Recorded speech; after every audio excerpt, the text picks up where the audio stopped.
Hi everybody, Charles from Novak Migration over here. Today a few words about bridging visa for partner visa. So, the question is if you can get the bridging visa while applying for the partner visa. There are a few different bridging visa, but let's keep it simple. Let's assume that you're having the substantial visa, which in general is any visa apart from the bridging visas.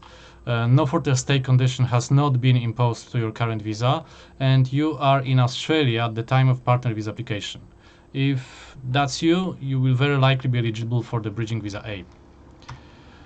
Please note, if you are in Australia at the time of your visa application and you don't have a valid substantial visa, there is no further stay condition imposed on your visa, and you have applied for the partner visa before, and that relationship is no longer valid, you are no longer together, your partner visa has been refused, and now you are having the new partner and you are trying to apply for the partner visa again. Don't even think about applying for a visa by yourself. Talk to the experienced migration agent, because you will have to satisfy additional criteria before a case officer will even start looking at your relationship evidence.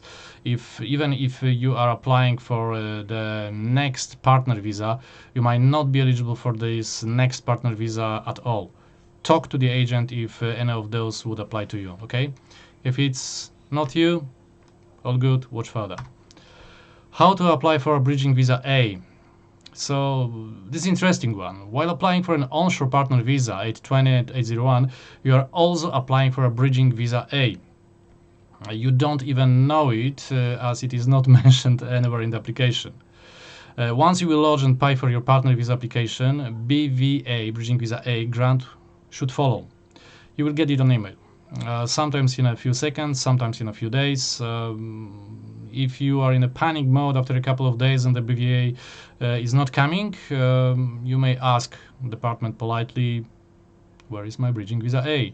If you are using an agent, they should know what to do to get this BVA for you. And how it's gonna look like, your bridging visa A. Keep watching. So this is the bridging visa which I got for one of my clients recently. She is on the TSS visa 482, and here it is. A new partner visa application has been received. Her current visa is active. Bridging visa A is not active. Okay, what does it mean? Bridging visa A can become active only if the current visa will end. Okay, will end means that it will expire. If it's gonna get cancelled, you will not have your bridging visa activated. Keep in mind that bridging visa A allows you to stay in Australia, but it does not allow you to travel. If you want to travel while you are a holder of the bridging visa A, you have to apply for the bridging visa B. Here is another part. Summary. Type bridging visa A, status not active, name, date of birth, of course, it's not there. Active after, it will become active after temporary skill shortage ends on whatever is the date for the expiry date of that visa. Travel, no travel. So that it is. Bridging visa for partner visa work rights, whether there are any work rights or not. When applying for the partner visa, your bridging visa A will have no conditions, which means that you can work full-time as a holder of active bridging visa A. Remember, while your current visa is still active, you are in a current visa, whether it's 457, 482, student, 400, visitor visa, whichever, it's still active and you must obey conditions of your current visa. This could be sometimes painful for the holders of student visas or sponsored work visas who does not really want to study anymore or work for their employer anymore. Well, you must do whatever possible to avoid cancellation of your visa. What if you don't want to study or you don't want to work for your employer anymore? Here's a tricky bit. Your bridging visa A is linked to the visa you are having, not the one you are applying for. So you are applying for the partner visa, and you're also applying for the bridging visa, but your bridging visa is being granted, but it's linked to your previous visa, okay? So if your current visa will be cancelled, your bridging visa A will be cancelled as well, all right? And you will end with no visa as an unlawful non-citizen with no work rights whatsoever. If that would happen, you might be eligible for the bridging visa E, okay?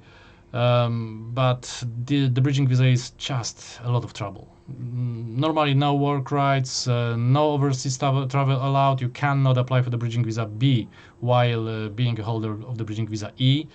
You cannot apply for almost any other visa in Australia. So if your relationship would no longer be valid, you will split, your partner visa would get refused. On the bridging visa E, not much you can do. And if you leave Australia on the bridging visa E, there is potential 3 years ban from applying for another visa, okay? And it will also affect your citizenship eligibility in the future if you are thinking about becoming Australian citizen. Simply speaking, you should obey your current visa conditions and avoid cancellation. Otherwise, you will end in hot water. Weigh all of the pros and cons, okay? And talk to migration agent. Give us a call. Maybe you are eligible for some other PR visa. Sometimes I'm having clients who are coming to me asking for the partner visa. We want to apply for the partner visa. And during the interview, I can find out, all right, what about your employer? Are they willing to help you getting the visa? Yeah, not a problem. So we are going ahead with the ENS visa. Sometimes the skilled visa 190, 189 is an option. So yeah, it's always a good idea to talk to the experienced migration agent who can check all of the possible scenarios, all of the possible avenues. So essentially, remember the bridging visa stuff is just the top of the iceberg, and there are so many different bridging visas which you might or might not be eligible for. Partner visa application is very expensive. It's almost $8,000 nowadays, and department does not return money in case of refusal. If any doubts, you should make yourself a favor and engage an immigration agent in your application. If you are looking for one, here I am. Give us a call to discuss your situation. If you found this information useful, please share or like to show your appreciations and give us the motivation to continue recording new material. Don't forget to subscribe to our channel. Thank you for watching. See you soon.